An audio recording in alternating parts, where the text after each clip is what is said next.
How am I looking? Sexy as always? Oh, yeah. Yeah, like, I'm actually like, why do you think I've got a pillow here? Yeah, don't hold them. Hey guys, welcome back to On Our Show Talks. Today, we have our first guest. Someone you actually might have seen on the account before. She's probably shoved a mic in your face and asked what your favourite song is, to be honest with you. But she's now writing her own songs. And we want to talk all things songwriting, promotion, being a fan, growing your own fan base, all of it. It's Bryony Dann! Hey! Yay, it's I Bryony! think that's the first time you guys have ever full named me. I was actually thinking that on the way. I was like, I wonder if they're going to call me Bryony. Bryony. Well, what do you go by? Bryony. No, I think like my artist name is like Bryony. Right. But it's just weird coming from you guys. It doesn't matter. It's distracting. Give it to me. You're distracting. Bri, how are you? I'm good. How are you guys? We're good, thanks. How's your day been?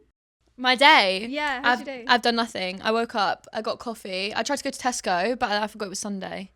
So Can it's you not go to not Tesco open till on a 11. Sunday? No. Really? I know. That's mental, because in Glasgow, that's just not a thing. Me and Charlie, you went Glasgow, me and Charlie both went.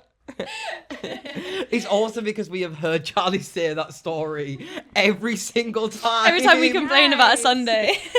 Sunday's not a thing to me in Scotland. It's just not. Oh, well, I'm glad it's not. Yeah, you should She has a be. 6-day week. I work most Sundays. Monday to Saturday.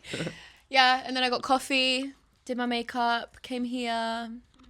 Let's talk about how me and you met, because me and you met before we both met Charlie. Because We we spoke did. on our last episode. We spoke about how me and Charlie met. Me and you have like the best meeting story ever, and I tell it to everyone. Are we telling the truth? Well, we can miss out part. Okay. Basically, me and Bri met through Twitter, Yeah. and long story short, we were forced to do a whole tour together. And we didn't know each other. We didn't know each other. Someone backed out last minute, basically. Yeah, it was meant to be doing it as a 3. Yeah. And then someone backed out last minute. And we didn't really know each other. They were the mutual friend. Yeah.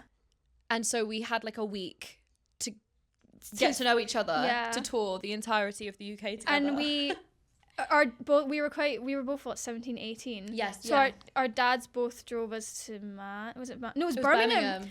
They both drove us God to forbid. God forbid we find ourselves in Birmingham. We met in Birmingham. Ooh, Do you know that's how bad that Oh, is? how romantic. In Digbeth. Our dads Surprised we both, found each other I through all the roadworks.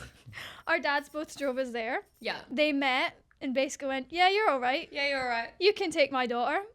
Yeah. And then boom, we went on tour together. And 4 days later, I was on your family holiday in Spain. What? Did you not know about this? I didn't know about this. You tell the story. Yeah, so we went to Birmingham. Then we were gonna do Manchester together, or you were gonna do Manchester, but I wasn't. And then last minute, your dad was like, "Just come to Manchester with us." So I came to Manchester with you guys, and then you were like, "Oh yeah, we're going to Scotland as well." So I went back home from Manchester. You guys Yeah. went from Manchester to Scotland, and then I flew to Scotland to do the Scotland show with you guys. And when I was there, I remember you were like, "Oh, tomorrow," like you were gonna drop me at the airport, and then you guys were going to the airport to go on your family holiday, Yeah. and your best friend was meant to be going. Yeah. And she couldn't make it last minute the night before, and you went, "Do you want to come?" And so I called my dad, 17 years old. "Hey, you know that random man and his daughter that you met 4 days ago? Can I go to Spain with them?" He said, "Yeah, babe, have the best time ever."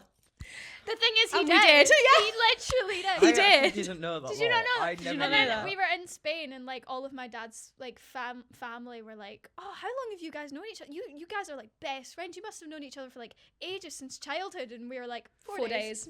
4 days. But out like, of them. it's so funny because this actually sounds romantic, but I've never ever clicked with anyone. No, me neither. Like I've clicked with you. Like that first night that we were in the hotel Oh, room. it's so romantic. we were talking about some crazy stuff. We were talking about. We were talking about crazy up until like 3 a.m., 4 a.m. We say crazy. It's not even that bad when we look back at it now. No. But for 17-year-olds, it was kind of yeah, it was kind of crazy when we were 17, but So that's how me and Bri met, yeah. and then we basically went to every single concert together ever. Yeah. Ever. And that's For like how- 3 years straight. That's how we met Charlie. It was at Harry Styles. Yeah. Which we have spoke about. We did but- speak about Yeah. that. And I went up to Charlie and I said, "We're mutuals on Twitter, babe." And he said, "Who the fuck are you?" I'm glad you said it, because that's pretty much how he said it as well. And I said, well, we're mutuals on Twitter. So And I was just there in the background like, hey guys. yeah, I was like, oh my God, I know him. We're mutuals on Twitter. Charlie was like, I'm sorry to say, I don't know Yeah. who their mate is. And the rest is history. And the rest is history. And then we all started going to concerts together. Yeah. We all bonded over our mutual love for small artists, I Yeah. would say. Yeah. And Harry Styles. Well, do you know what's so funny? When we went to Harry Styles in 2022, I literally knew Watermelon Sugar. You weren't a Harry fan. I was not a Harry fan. And it's not that I disliked Harry. I just wasn't a fan. I only knew Watermelon Sugar. His stomach is going crazy right Is now. it? Can you hear it? I hope the mic picked that up. I got some Imodium, babe, if you need it. So yeah, you weren't a Harry fan, but I Yeah. was such a big Harry fan. You were You like, I'll converted come me. with you. Yeah. Bri was converted within a heartbeat. Oh yeah. Yeah, the thing is It about didn't me. take much. Yeah, the thing is about me, I'll go to a concert. But also, like, you can't not fall in love with that. he's incredible. I say this all the time, and now I'm a Harry fan, so yeah, maybe I'm biased, but like, to this day, I mean, even your dad has come to Harry Styles shows, Yeah. not being that big of a Harry Styles Yeah. fan, and had the best time ever. Like, Uh-huh. he's such an incredible performer. He has so much aura on stage. Diva. Need that. He's so good. Hashtag need that. Yeah. Hashtag need that. We Very all bonded slightly. over our love for music. Yes. And shock, we all want to work in the industry. Shock horror. And we all want to work in different parts of the industry. Yeah. That's the bit that I love. I really love that we can like bond together, and like all of our friendship group, all of us that want to work in the industry are interested in different parts. Different That's why it aspects of works I it. so love well. that we can all like Yeah. collab like that. It Yeah. genuinely, like, it makes me so happy. Yeah, I agree. I agree. Well, I think we are the perfect trio. Oh yeah. Yeah, we've got For- someone to promote, someone to do the editing of the promotion, someone to think of the promotion. Yeah. Like, Oh my god, 3 peas in a pod. Now you're writing your own music. I am. And she's releasing her own music. Oh my God. And she's her own content girly too. Yeah, Yeah. it's a lot. The content grind's kind of crazy. The content grind's too crazy. I'm actually really proud of you though. the content Thanks. line is difficult, but you're doing it. Yeah, and I don't like it either. I think like this is every musician ever. Yeah. We all hate it. Like You have to though. Like I feel like it's You have to. it's quite literally the new and only way to promote your music. Yeah. yeah, I mean it's like, you know how back in the day like you would have to go on like 1,000,001 talk shows. Yeah. Whether you liked it or not, you just had to do it. That was just part of it. Yeah. Unfortunately, it's just evolved into now we have to be influencers, and I don't want to be an influencer, but I Just the do way think the there's cookie more crumbles. creative freedom I would agree with now that. Yeah. than 100%. there used to be. well also But now it's just a lot. It's a lot. It's a I've lot. been an influence. I think as well, like being a small artist, I have a full-time job and then a part-time job, and then I'm a songwriter on top of that. So it's a lot. Like I'm always doing something. I'm so busy, like trying to make the money whilst make the connections, whilst making the music, and then making the content to then post the music. I think a lot of fans don't realize how expensive it is to write and create Oh. music. Yeah, I didn't. It's so I- expensive. Bro, I had no idea until I had to get my own music made. I had no idea, and I promise you, it was the worst realization I ever had in my life. I was like, What's a list of everything you have to pay for when you're writing a song? So you have to pay for the studio. so well, I think it depends how you do it. You can do it, not in a. It's obviously still expensive no matter how you do it. But the way I do it like as on a budget as physically possible. Like I do everything myself. So I don't. Whereas a lot of musicians, once you get like a label or if you have money behind you, you would usually go into a session in a studio or with a producer to write. Me, I write at home in my bedroom with my guitar or my piano because it's free. And for Yeah. me, I don't have the money behind me to risk paying for a session to write a song that I might not release. For me, Yeah, okay. I can only afford to go into the studio if I know that song's coming out, Mm-hmm. because I just don't have the money to be about with that. Can I swear on here? Well, I'll bleep it. Okay, so yeah, I write it on my own in my bedroom to save money, and then you have to find a producer that you like. Obviously, if you're looking at industry standard, there's a pretty fixed rate, and like my producer, I've known him for a little while. Like I found him through a friend as well. So then I have a rate with him that I pay, and luckily that's fixed for the song. So like Right, if we okay. need to be in the studio for 1 day, 2 days, 3 days, it's per song that I pay. Oh, really? Yeah. That's good. Which is really great. I don't know if every producer does Yeah, that. because I've known people that pay per session. Yeah, exactly. So I think like your community is so important, because the other thing is my content. I'm so lucky that I have friends who will come and film me on their iPhone, film me on their digital cameras. Well, that's what I was gonna say. In other worlds, you have to pay for content oh to yeah, be 100%. made. Yeah. And like I'm so lucky. And like, I think having those people that like support you and that want to help you, even if they maybe don't gain from it, I think is so important. Like, I'm so grateful. Charlie and Noah, shout out, because yeah, they do the Lord's work for me. Like, I wouldn't be able to do it without them. And it's good content. Like, you can tell it's not like it's on a budget, but it fits the aesthetic. Yeah, I think the way we decided to do it,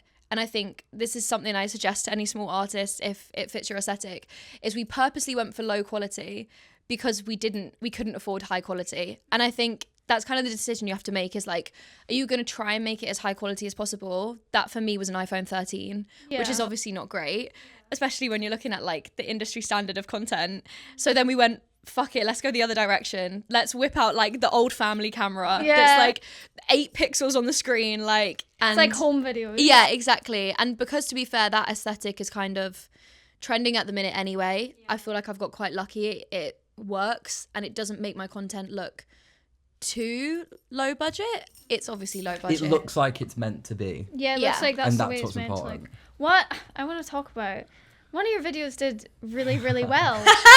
and it got people talking. Hey, it did, Stevie. because you claimed to sound like Stevie Nicks. Did I though? Can you confirm or deny? Do you think you sound So like you Stevie think Nicks? you sound like Stevie You Nicks? think So you you sound think like you're really Stevie? pretty? You think you sound like Stevie? So I edited a TikTok video and I cut the sentences so that I said, this song needs to sound like if Stevie Nicks were to sing Love is Embarrassing by Olivia Rodrigo. Yeah. And then I put my song after it. Yeah.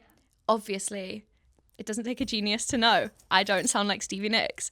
And to the haters in the comments, you scroll one video down and it's me going, obviously I don't sound like Stevie Nicks. Yeah.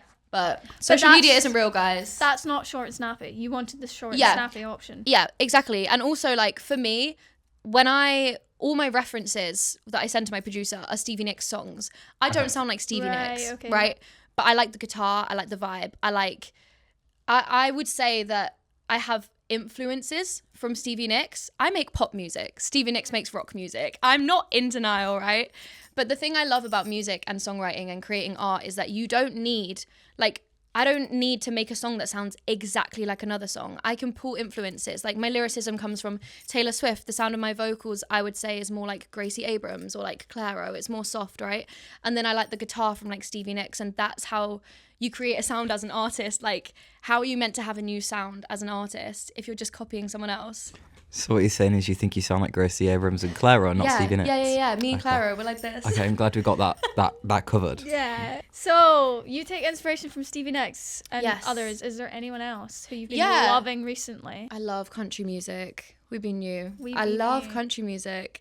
And everyone hates on country music, but I say this all the time. Me saying I love country music doesn't mean my music has to be like I was sitting in my red truck drinking whiskey. Yeah, but it's like Noah Khan. No, Well, I was gonna say, Mega Maroney. me and you talk about this all the time. We know country music. I know country Like people music. be saying Sabrina Carpenter's album sounds Like, country. please. Like, girl, please, that's Babe, not country. Go listen to Luke Combs and come back to me. Like, do you know what I my mean? God. Like, that's country. Like OG Dolly Parton. This is what I mean. Like, Sabrina has put like She's got country twang. she's put a country flair in there, and then everyone's gone, she's gone country. She hasn't, babe. It's still pop. She's still got don't her worry. innuendos It's within so her pop. country. Yeah. Don't worry about it. She's okay. But even like Mega Maroney, she's country music, but she's pop. She's country pop. She comes on stage in her cowboy boots, but ain't no one complaining. But because- also, the top 10 music isn't now just pop. bro, there's Yeah. so much Like, country. we now have rap There's a lot. Was it Lainey country, Wilson that wrote R&B, Country's Cool Again? all in the top 10. Yeah. And it hasn't Post Malone These are Lainey Wilson gone? jeans, Yeah, actually. he's been a little Post bit... Malone's gone. Post like, Malone's gone full country. country. No Kahan, he is country. Yeah, he Yeah. is. People pretend he's not. He is. He is. Oh, he's. You all love country music. Are you ever going to have an accent? Oh yeah. your songs. Well, you do. I think you've got. Yeah, you have a little bit of like... Because you know you say words differently. Just so they rhyme. No. Bryce said this to me before. You said this to me before that like... Oh, You've been pronunciation. complimented on the fact that you will pronounce words yes. to fit. Like... So, yeah, Yeah. I say this all the time in sessions. I love me some syllables. When I write, it's all based around the syllables in the song. So if guys, what's going on over there? Sorry, we're just arguing silently. I'm just trying to get comfy. Arguing silently. Yeah, pronouncing words differently. if I need to pronounce a word differently to fit it into the amount of syllables in the song, I will. And I think that's a I good respect thing. that. Yeah, Yeah. I think that's skilled singing. But I think people everyone are does scared. that. You know, what's that Sabrina Carpenter song? It's from Man's Best Friend, and she says, "I hope you get agoraphobia someday." We say agoraphobia. Never getting laid. Never getting laid. Right? She says agoraphobia. Now, I don't know if that's how Americans say it, but it fits in the song. It does, and it works. If she said agoraphobia someday. And you still know what word she's on about. Exactly. Yeah. Agoraphobia doesn't fuck like agoraphobia does. Let's be so clear. The amount you reference Taylor Swift as an inspiration. Oh, yeah. I mean, that Like- that girl raised me. The actual, like, dedication is similar as well. Like, you're both very dedicated. Thanks, Boogie. But, like, what kind of Taylor Swift are we relating to? The whole Taylor Swift Yeah, image? what's your favourite Or, like, era? is there an era? I think for me, the thing I love about Taylor Swift is that, like, I became a Taylor Swift fan when I was 11. So, like, it was, like, Fearless and Speak Now that got me through, like, my teenage years. The way she sings, like, her songs are just so teenage girl. Like, it's so, like, oh my God, wait, my school crush, like dancing around your room, like, at night. Like, those albums are so that. And I feel like, especially with, like, my first single, Your Move, that's that kind of, like, schoolgirl crush, like, vibe, right? Yeah, so I no, I take a feel lot from that, and the way that she's so unapologetic about her emotions in her songs, I love. Like, I love that she'll sing about being a loser, being embarrassing, doing embarrassing things. Like, Love is embarrassing. love is embarrassing. Like, Jesus, Olivia knew what she was up to there. She knew what she was on about. Guys, embarrassment is actually not even a registered emotion. It's not a real emotion, and It's only embarrassing if you choose it to be Yeah. embarrassed. Can I actually say something really, really fangirl of me? And you on. can say it down You the are lens. a fangirl. I'm gonna say down the lens. V from BTS said one time that embarrassment is not a real emotion, and I was a big BTS girl in lockdown. We knew. I got her a dimple tote bag. And as someone that used to have social anxiety, I needed that. I'm so sorry. You would never believe you had social anxiety now. no one ever believes You me. would never believe it. My social anxiety was so bad, like so bad. It was crazy. I can't believe that I went from that end of the spectrum to this end of You've gone full 360. Yeah. And it's you. I say this all the time. I'm like, genuinely, like, I say this to people all the time. I go, that girl does not know what the word embarrassment means. Like, she's never felt that emotion in her life, but in a good way, in a positive way. Like, it's probably my favorite thing about you is that you just do not get embarrassed. You just do, like, whatever you want and you don't care. You do the most embarrassing things ever.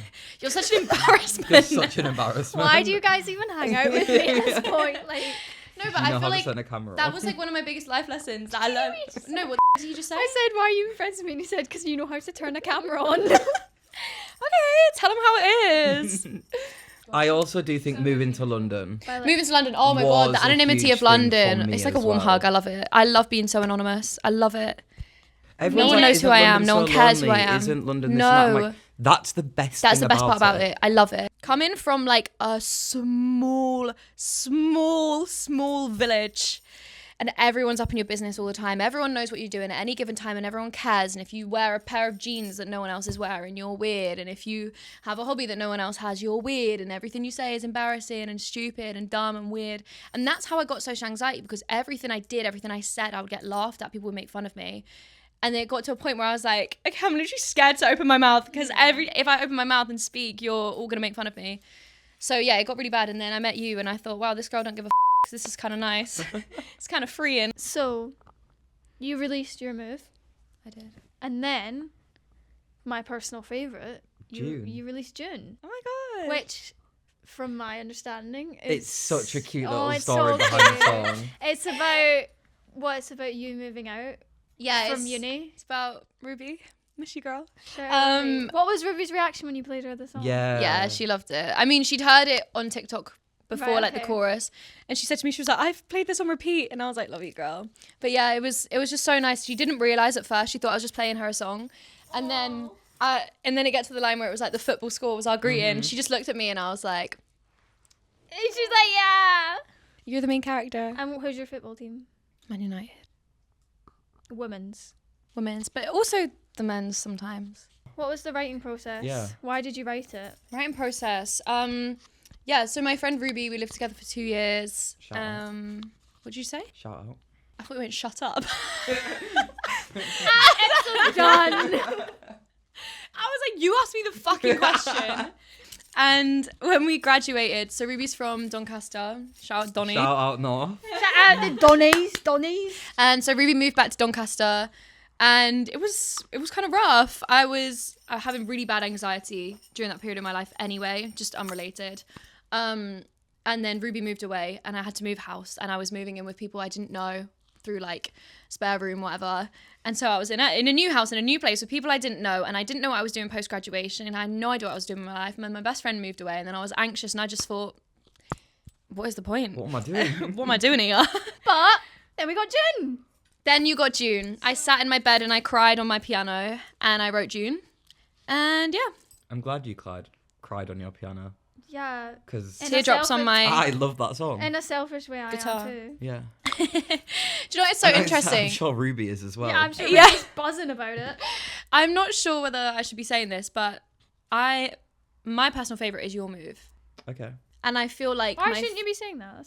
I don't know. Am I allowed to choose favourites? Of course you are. It's your own music. I mean, they are your children. They're literally my children. I have a favourite child. Your Move. But my friends all love June more. I think we love June because of what June is. I was going to But say, I adore the whimsicalness of Your Move. Mm-hmm. I think because we know the story behind Yeah. June and we know how personal it is, that's why. The lyrics are literally like what makes June. Like, I think lyrically that's probably my favourite song I've ever written, just because it's probably the most emotional song I've ever written, which sounds silly because when you listen to it, it might not particularly sound that emotional. It's very personal. It's the most personal song I've ever written in my life. Like, yeah, I was name dropping places. So you've only got 2 songs out, but Yes, there's but a third one coming. I've seen Yeah. some posts. Let's do Seen some teasing. something. I've seen some teasers. Teasing you Can you talk a guys. little bit about it? Yeah, so it's called Slow Dance. Again, I think it might be the best song I've ever written. I think like Really? musically, I think it's probably the best song I've ever written. But then I feel like everyone says this about their new music, don't they? So Yeah, I feel like you love whatever's fresh and new. yeah, exactly. But yeah, I really, really love Slow Dance. I think it shows off my lyricism more than like my other songs. And I think for me as a writer, like I always say, like lyrics is what I bring like to a session. Like if I'm going into a session, I'm probably more of a top liner. Like I bring lyrics and melody more so than like my ability to play instruments, because she's not quite there yet. It's a learning process. It's fine. It's a learning process. I'm really enjoying learning the guitar. I love the guitar. It's my favorite instrument, and especially the electric guitar, as my producer will know, because I say put more every time. We want more electric guitar always. But yeah, And from the snippets I've heard, it's a lot slower than the other 2. it is. I wanted to release the fast ones first because I know, and this is where I feel like I really think that fans going into the music industry, I guess, is like helpful, because I don't have a team, I don't have management, I don't have anything like that. Like it's all just me guessing and doing it myself.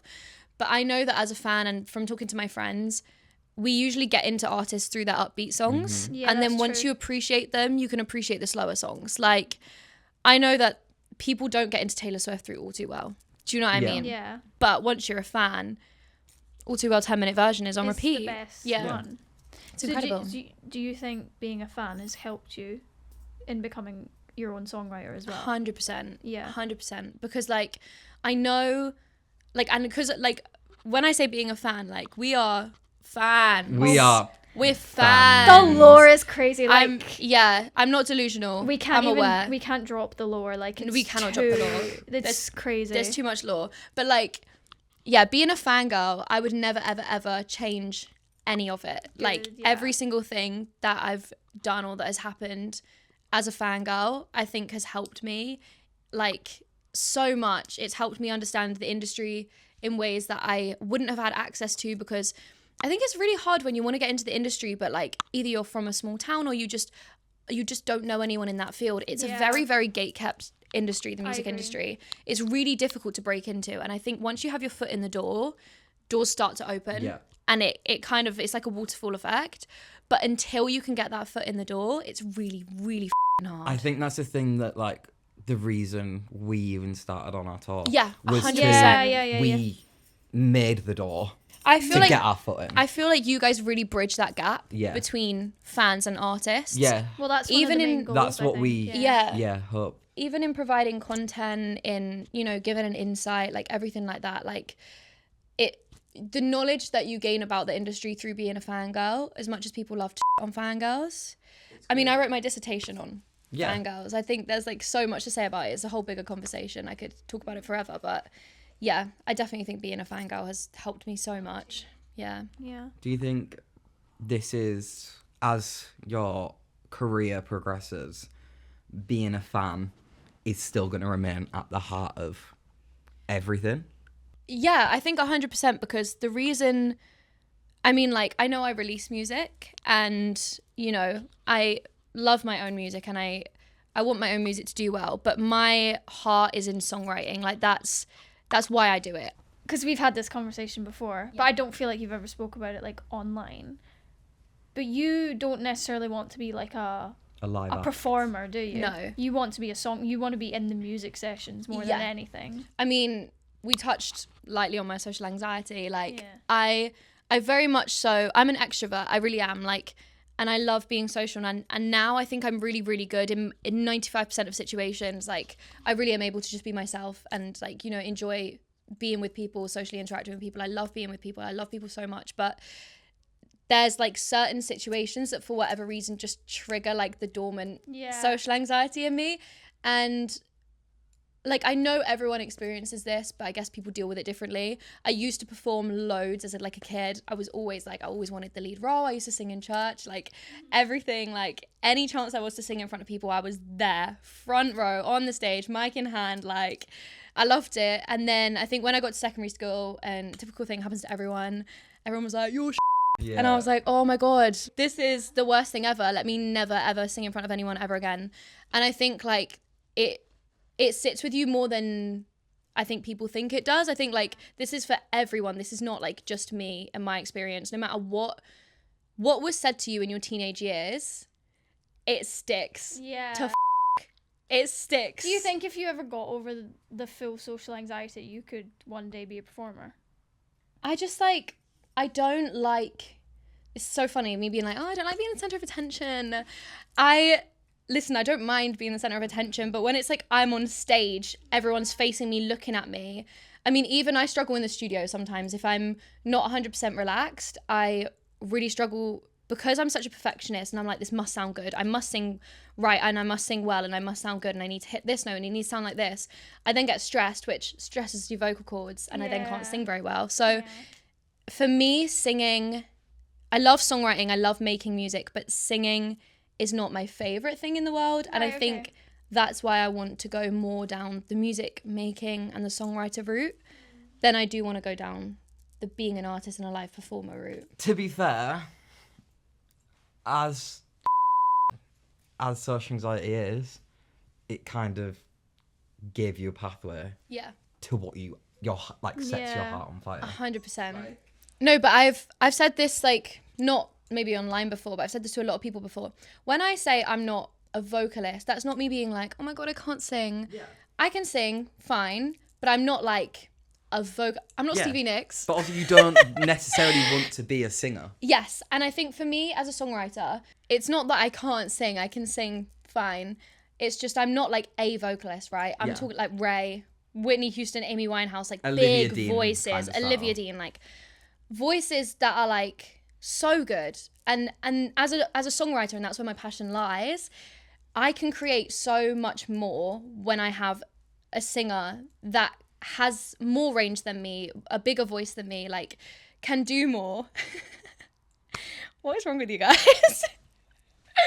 Just fighting. But yeah, it's like I guess as an artist in the sense of, not an artist as in being an artist, I mean an artist as in like making art. Yeah. Was that Charli XCX interview and she's like, artistry. But she's so real for that. I Like, ain't no Van Gogh, I'm an artist.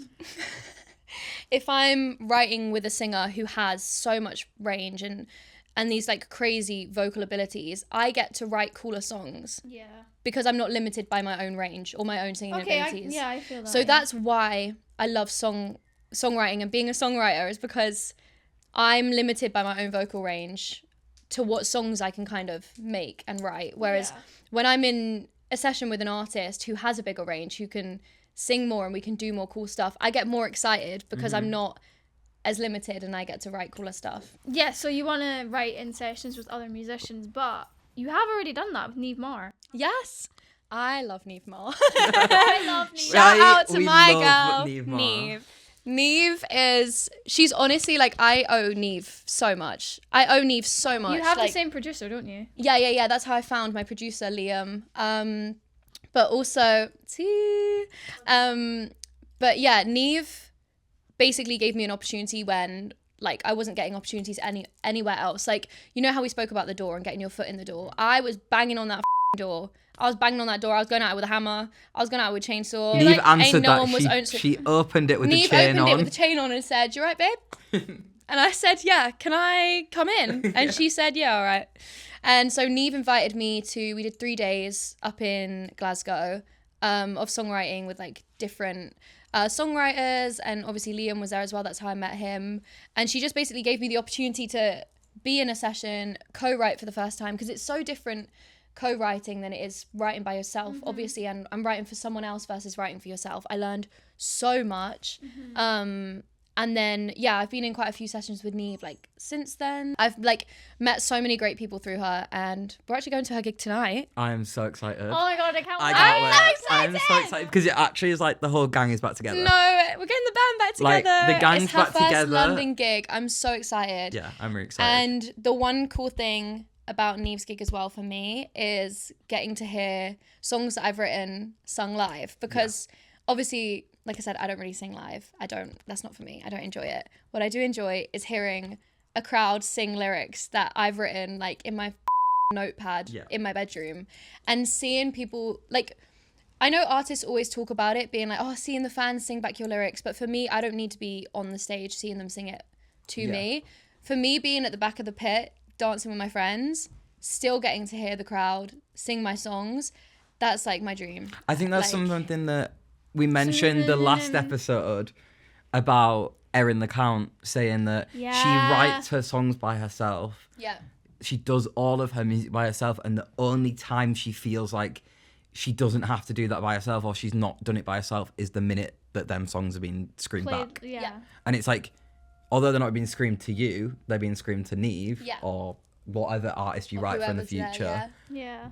There's still Bryony, Dann. Yeah, and in like them songs. this is the thing. I don't like, for me, just hearing it, like I know which songs I've put my heart and soul into. Like I know what I've sung. I don't need everyone to know that I wrote it, because like I said, my passion lies in the artistry of making the song. That's like what I enjoy. I love going into the studio. I love writing and having the song made and seeing the finished product, and then I'm quite happy to move on then. Do you know what I mean? Like this is why I struggle with content and things like that. It's like that to me is where the real hard work starts. Like to me, the songwriting's the fun part, the easy bit might I add. And this is just my opinion, but I think artists, like, until I started releasing my own music, I always knew it was hard, but until I started releasing my own music, I had no idea. I think artists deserve so much more credit, like for the content. Like the grind. Oh my god! And like for me, it's like not something that I'm going to be doing constantly for the rest of my career. Hopefully, that's not like the way I want to go with it. I will still release music, I think, because there's some songs that I write that are just so personal to me. Do you know what I mean? And I think I'll always release music, but it's not. I'm not going forward to be an artist, to be a singer. So yeah, to those people, I think content, especially if you don't enjoy it, is a chore. Yeah. Like I enjoy as much as we enjoy it. I do a lot of my own personal content, but I like work my ass off on it for hours. So if you don't enjoy doing that, that's a lot. hard. That's a and lot. like I said as well, like I have a full-time job plus a part-time job plus doing all the content. You have on a the full-time top. job, do you? Yeah. Where's your full-time job? Charlie, what's that on your shirt? Bri actually got me my job at Blank Street. But I think we should end this episode kind of talking about where you want to be. Like, who do you want to be working with in the next year, 5 years? Like, who is Bryony going to be in 2030? Who is Bryony going to be in the studio with? Yes. I would love to get in with the country girlies. I can't lie.